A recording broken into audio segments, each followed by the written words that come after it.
Welcome. This is Dr. Kathy Thompson, and I want to thank you for watching. This video is brought to you by my business, CJT Consulting and Education, which sponsors my website, nursingeducationexpert.com. I'm here to help you succeed in nursing school and as a professional and advanced practice nurse. This video covers some general guidelines for writing a paper or for writing a manuscript for a publication that uses APA formatting style. To learn more about how I can help you, go to nursingeducationexpert.com. You'll find my blog, podcasts, other videos, and free resources. You can sign up for my monthly newsletter and be alerted to anything new on the website, including free resources. This presentation contains images that were used under a Creative Commons license. To see the full list of images and attributions, go to the URL on the slide. The sources for this video came mainly from the publication manual of the American Psychological Association and from a free handout that I created on APA formatting. The purpose of this video is to give you some tips on how to correct common errors that I've seen in both academic papers and journal manuscripts. Do see the APA manual, though, for a full discussion of the elements that we're going to talk about. In this video, we're going to cover why style guides, and in this case, APA style, are important to follow when you're formatting an academic paper or a journal article. We'll talk about some general formatting guidelines. We'll also talk about some writing tips, including the use of abbreviations, punctuation, possession, and plurals. Just a note for those of you who are writing in a manuscript for a journal submission, do be sure to download the author guidelines from the publisher so that you know exactly what format and style that journal prefers. You might also be interested in a post I wrote on how to use the APA guide more effectively. That is on the nursingeducationexpert.com website. And you can also download a free eGuide on APA formatting using the URLs on the slide. So one of your main questions might be, why is it so important that I learn how to use a specific style for formatting? And this is a common question among students in particular. The bottom line is that using a standard style such as APA format maintains consistency, accuracy, it makes editing easier, as well as the ability to retrieve citations. It allows a better flow to the paper and ultimately makes the paper easier to read. When there is an inconsistency in the use of a standard writing style, poor communication usually results. Writing style thus becomes an issue of professionalism and your integrity. Correct understanding and use of APA style increases the chances that you will credit your sources accurately, because you certainly don't want to pass off something as your own thoughts when they're not. Readers depend on accurate citations so that they know where the information is coming from and can pull a reference if needed.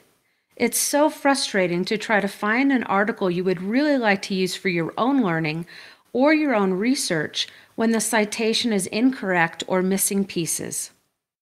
Also, readers may judge your work based on your inattention to this type of detail.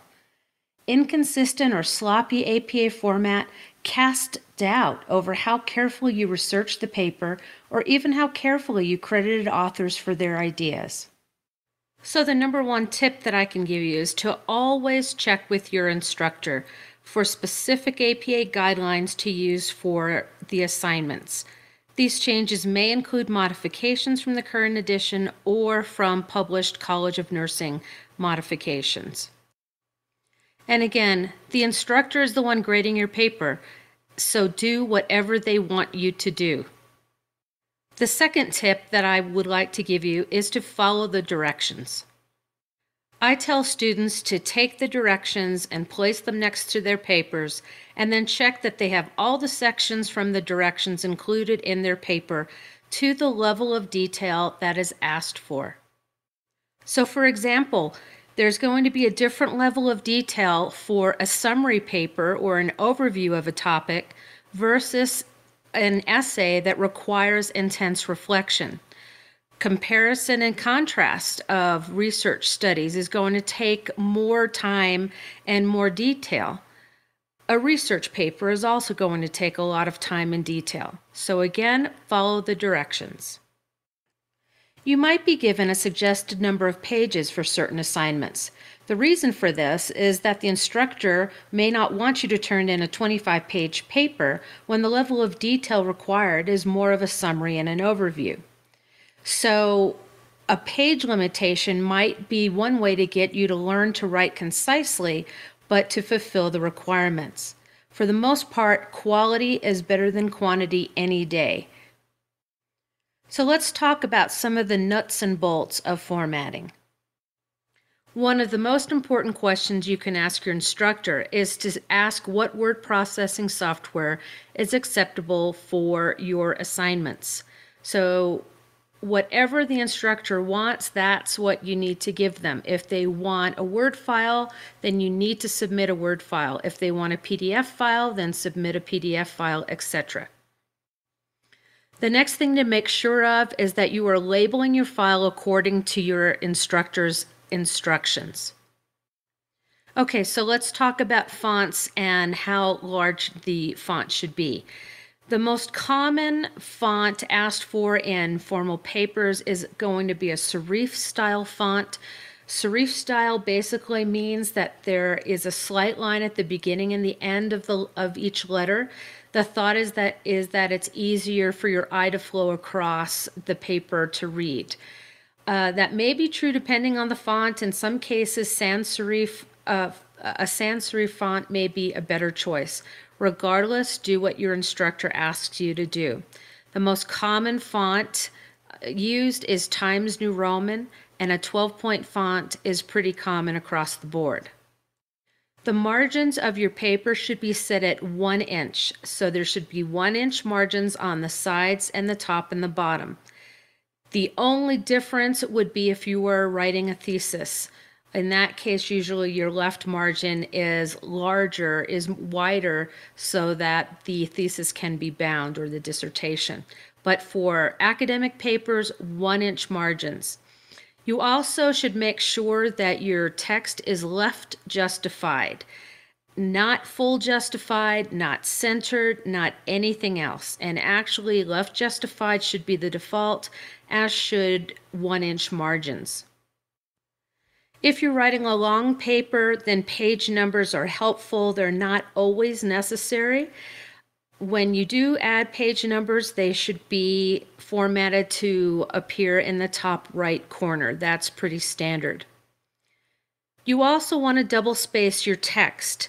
Reading and editing is much easier with double spaces. It's good for faculty. We have room to make editing marks, suggested wording, etc. And another common mistake I see students make is they put an extra space, double space, in between paragraphs. Don't do that. Just hit the return and go to the next paragraph. Do not add extra space between paragraphs. Headings are used to organize your paper. Headings make it very easy to read the paper and to pick out sections of interest. For a short paper, you don't necessarily need headings. You can easily just flow one section to the next, as long as you're following the directions and going in a logical order. One common mistake that I see is students using a label or a heading of introduction at the top of their paper. Do not do that, period. The beginning of your paper is the introduction. It's considered the introduction. It doesn't need a heading to say that it's the introduction. So headings are not always needed. It's really going to depend on the type of paper you're writing and the number of pages in your particular assignment. If you decide to use headings, then follow the APA table in the manual. It's table 3.1, shows you the level of heading and the format for that particular level.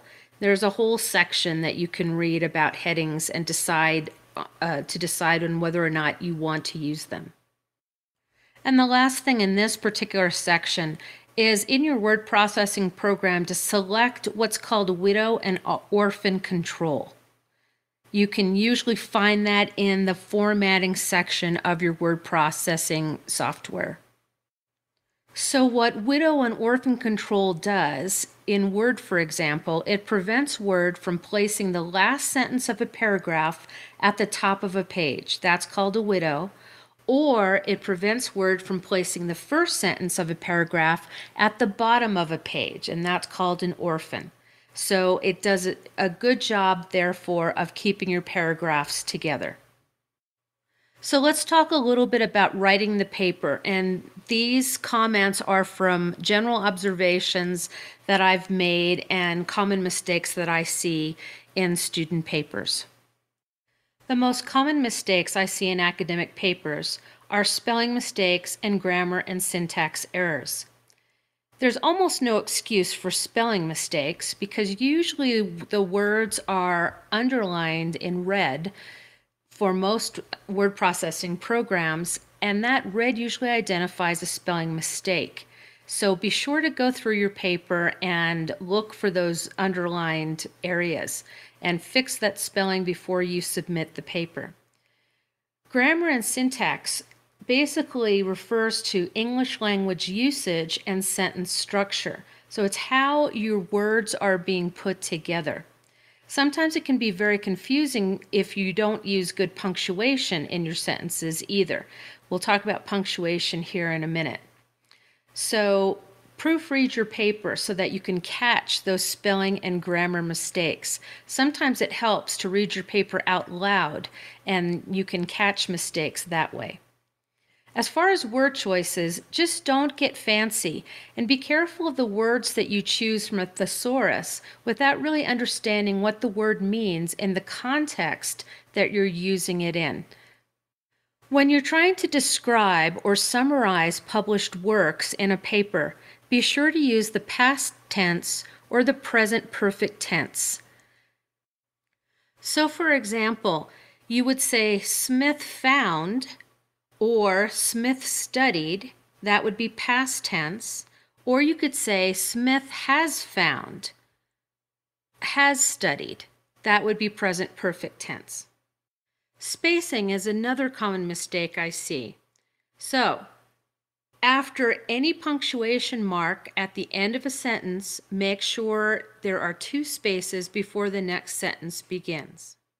There's no space after periods in internal abbreviations, i.e., e.g., am. I.e. is Latin and it means that is. E.g. is also Latin and it means for example. And am means in the morning. And within a citation or within parentheses, there's only 1 space then after commas, colons, and semicolons, and all other punctuation within the citation or the parentheses. So in these examples, what you're going to see is an underscore mark that's bolded that is taking the place of spaces. So I just want to show you where the spaces actually are on the examples. So the first example is Smith, 2007. So note that there's a space between the comma and 2007. Smith, Hall, and Jones, 2008, then also has spaces after the commas and before the date.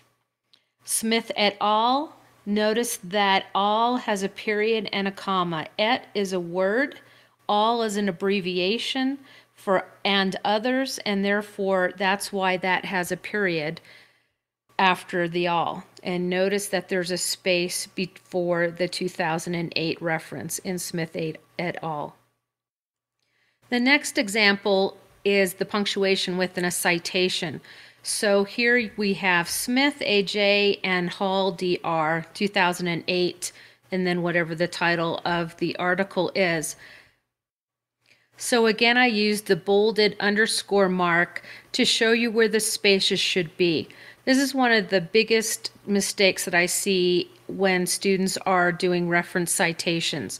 So there needs to be a space in between the author's initials.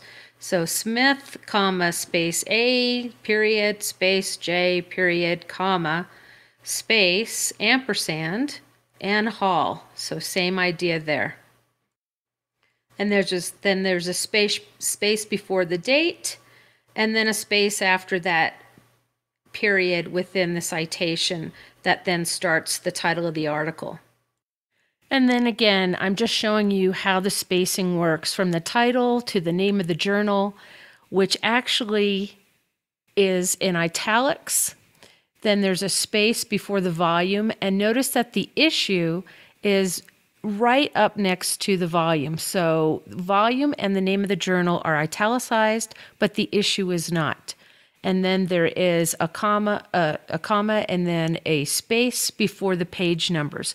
You don't actually write page in the for the page numbers. You just list the page numbers as numbers with a hyphen in between them, and then a period at the end. And then if there is a digital object identifier number, you should always include those in the formatting in the citation also. One of the most common mistakes that I see in student papers and in manuscripts for review is that the seriation in APA format is not being followed correctly. So when you are doing a series of elements in APA, that is 3 or more elements in a series, they are separated by a comma. So for example, in this sentence, there are 3 elements. He went to the ATM, comma, the market, comma, and the gas station before heading home. So do note that there's a comma after the market and before the word and. Whereas she went to the bank and the florist only has 2 elements and there's no comma separating those elements. Seriation within a paragraph or a sentence is separated by lowercase a, b, c, etc. So for this example, the participants' 3 choices were A, you see A within parentheses, whatever that choice is, a comma at the end, B, whatever that choice is, a comma, and C, and whatever that choice is. There's plenty of information on seriation in the APA manual, but I just wanted to pick out these 2 common mistakes that I see a lot in academic papers. Another common mistake is the use of abbreviations in text. The bottom line is if you are not going to use the abbreviation again, then there's no need to ID the abbreviation in the first place. If you will use the abbreviation again, then spell out the word the first time it's used and follow it by the abbreviation in parentheses. Once you've identified the abbreviation the first time, then you can use the abbreviation in subsequent sites. So for example, advanced practice nurses, APNs, include nurse practitioners, clinical nurse specialists, certified nurse midwives, and certified nurse anesthetists. I want you to notice that APNs is just APN with an S to make it plural. There's no apostrophe here. We'll talk about plurals and possessives here in a second. APNs must have a minimum of a master's degree in nursing to practice. A very frequent mistake is punctuation. Punctuation is important. It contributes to continuity by showing relationships between ideas. That's from the APA text, page 65. Punctuation also cues the reader to pauses, inflections, subordination, and pacing normally heard in speech. So it helps establish the cadence of a sentence. It tells the reader where to pause. So a comma, semicolon, or a colon tells a reader where to pause, where to stop, a period and a question mark would do that, or where to take a detour, a dash, parentheses, and brackets. Punctuation is important for good communication. So this is one of my favorite t-shirts that I've seen.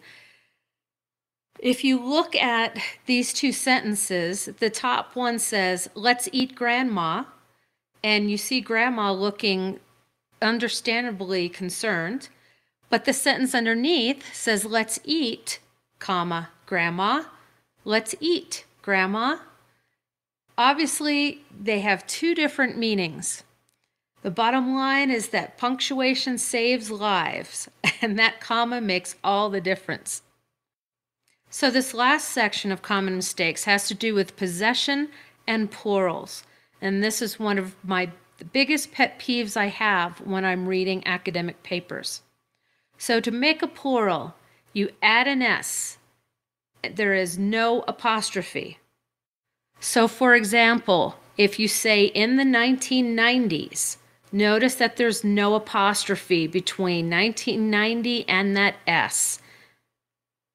This is a plural of this year. He gave me back 10s and 20s. Again, you're just making plurals of these numbers. You're just adding an S. The meeting consisted of physicians, APNs, and patients. These are all just plurals. There's no possession. And finally, APNs rule the world. So again, there's no possession here. You're talking about a group of APNs. That's plural. You just add an S to, in this case, the abbreviation or to the word. Now, when you're trying to show possession, then you add an apostrophe S for singular possession. For example, the APN's role, that would be one APN. The APN's role. Whose role? The APN's role. John's house. Whose house? John's house. James's bike was on the porch. Again, because James ends in an S, you still put an apostrophe S to show whose bike was on the porch. Or you add an S apostrophe for a singular possessive noun that ends in an S, or for a plural possessive. So for example, the hospital Johns Hopkins. Now, people say that wrong all the time. The hospital is Johns Hopkins. So there are two S's there. So the sentence, "The Johns Hopkins surgery waiting room is very nice," shows that whose surgery waiting room? The facility, the organization, Johns Hopkins. So Hopkins ends in an S, and there's an apostrophe right after that S to show that possession. The APN's rights were being restricted. In this case, APNs is a group, and you're showing whose rights, this group of APNs, their rights were being restricted. So S apostrophe. So here's another example. So is this a singular possessive or is this a plural possessive? The APN's role spans a range of competencies from direct patient care to organizational change. So this is telling us that there is one APN. You're saying the APN's role, and it's apostrophe S showing that it's this particular APN's role. What about this sentence? The decision was the patient's. So is patients, are we talking about one patient here, or are we talking about a group of patients? Well, in this particular sentence, because it is an apostrophe S, we're talking about one particular patient. Where's the possession? It was the patient's decision. Okay? So here are some more phrases with examples. The patient's family. This is one particular patient, and it's that patient's family. So it's a singular possessive. The family's right to visit. So one particular family and their right. Okay, that's the possession. Here's another statement. 5 families went on vacation. The family's vacations were cut short due to the storm. So notice here, there's more than one family. So families is spelled then Lies, and it's a possessive, it's a plural possessive, so the apostrophe goes after the S. The families apostrophe vacations were cut short. And what is this sentence showing? Healthcare decisions should include patients and families. So you should have said that this is just a plural. There's no possession here. We're just talking about healthcare decisions in general and that we need to include patients and their families. So those are both plurals. What about this one? Patients need a nurse who is truly present. So in this case, is there any possession? No, this is just a plural of patients, so there's no apostrophes needed in this sentence. And let's see if you can discern the meaning between these next two sentences. Sentence 1, the nurse should pay attention to her patient's needs. So in this case, what is the sentence saying? We have the apostrophe after the S, so we're talking about a group of patients. And what's the possession? It's a plural possessive, so the apostrophe goes after the S on patients, and we're talking about a nurse paying attention to all of her patients that she has. So should pay attention to her patient's needs. Whose needs? Her patient's needs.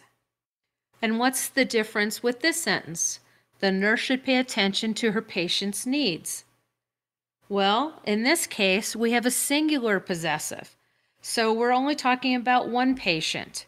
Okay, in this case, we have patient apostrophe S.